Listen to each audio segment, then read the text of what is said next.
新的一年约减法，从头开始焕然一新，也是开启运势的关键。其中社区巷内的100元减法店不止方便快速，10分钟搞定。针对开运发型也有一套，成为不少男士理发的首选。就是价钱便宜，然后进来剪短之后，觉得技术方面什么都不错，所以就选择继续剪这样。剪完之后还发现还不错，所以就一直都来。大家可能会以可能额头上前方不要有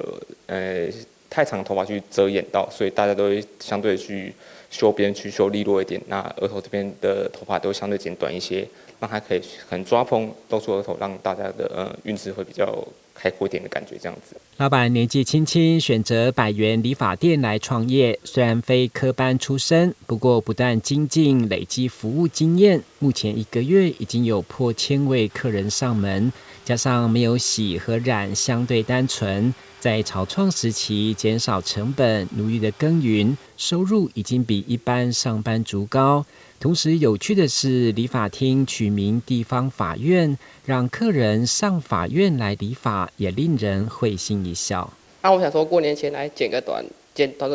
头发，然后露个额头，做个新气象，改个运这样。他们是觉得那个谐音梗蛮好玩的，这样对，然后也蛮好记的。大家听到地方法院这个名字之后会有笑容，觉得应该可以抓人家耳朵这样子，对。